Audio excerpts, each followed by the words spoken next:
Hello everyone and welcome back to another video where we dive into a person who calls it science when he abuses animals and makes a shit ton of money off of YouTube.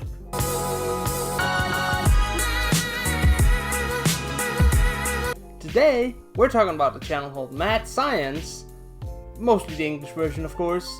The main channel is Russian. I don't speak Russian.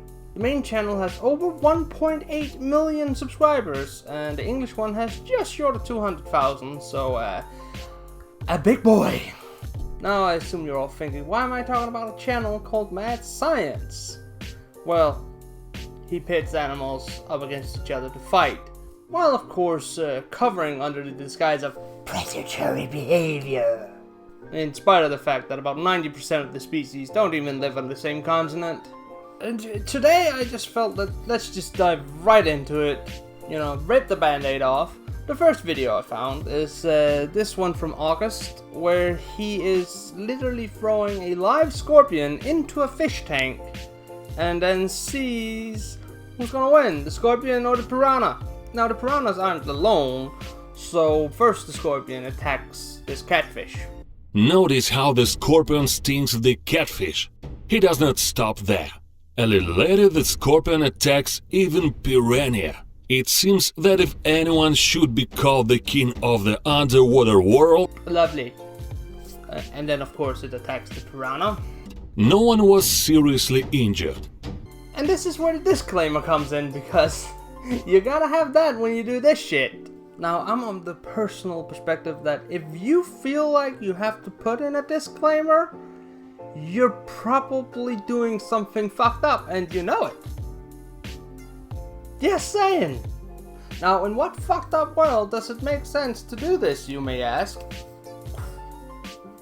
Well, the world where it gets a combined 800,000 views. So it makes a pretty little shit ton of money. Apparently animal fighting is perfectly fine on YouTube as long as it doesn't involve a dog. Now, in this other video I found, he pits two bird-eating spiders.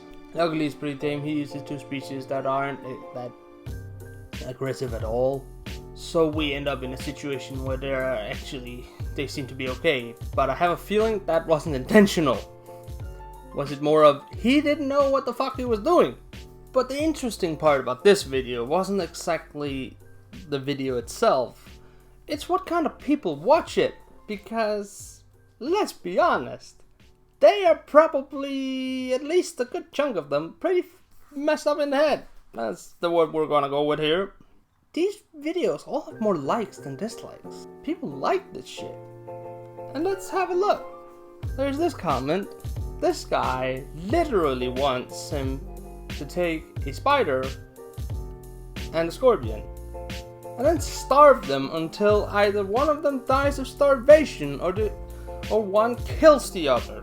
Now, whether you like spiders or not, or scorpions for that matter, this is just pure cruelty what he's asking him to do, which tells you a lot about the mentality these people have. It's fun to be cruel. I find that disturbing. Now, like the bird-eating spider video, quite a few of them are more clickbait than anything. I think he wanted to see something happen and then it didn't happen.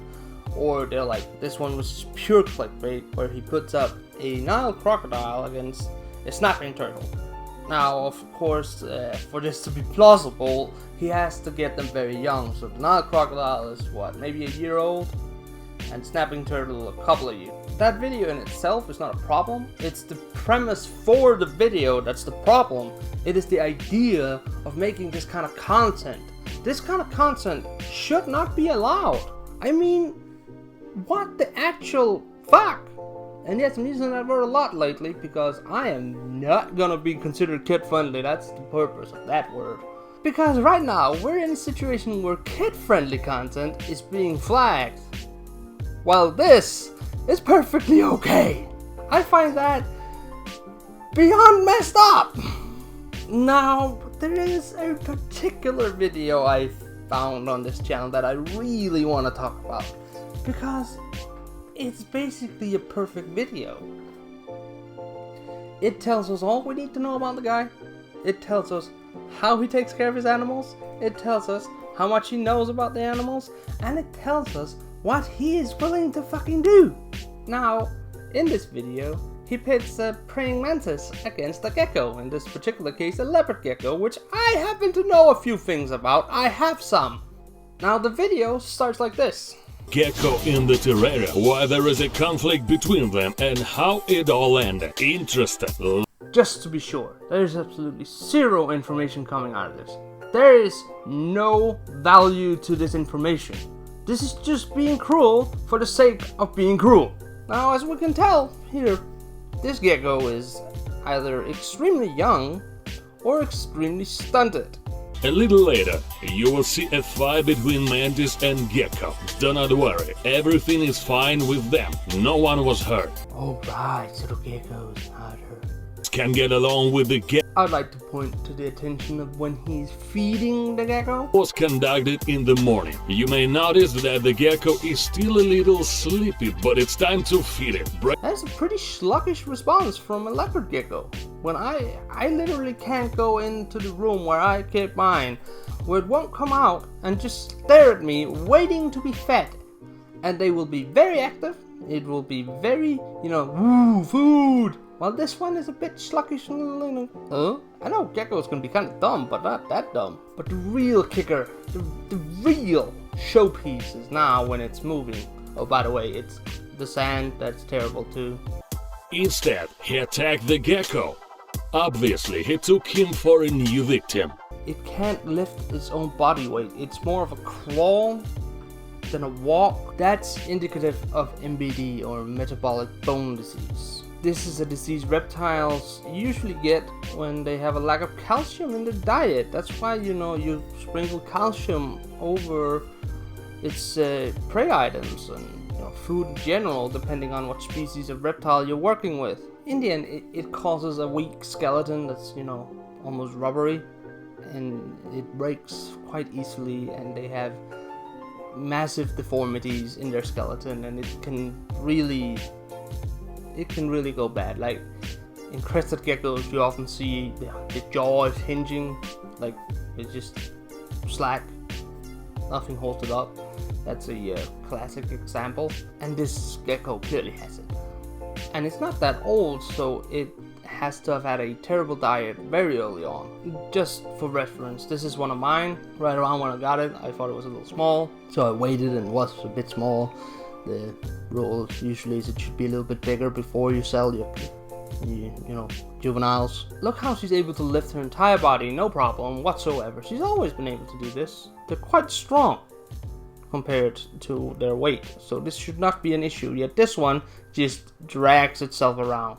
This is a major problem. I'd say it's in a pretty bad shape, and unless something was done quite soon, this could potentially kill it.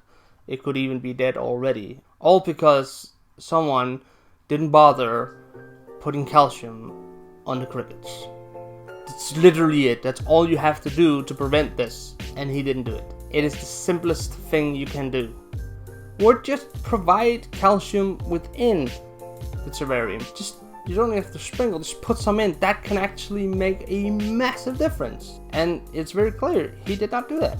Effectively, this whole channel is a textbook example on what you don't want to do when you have animals.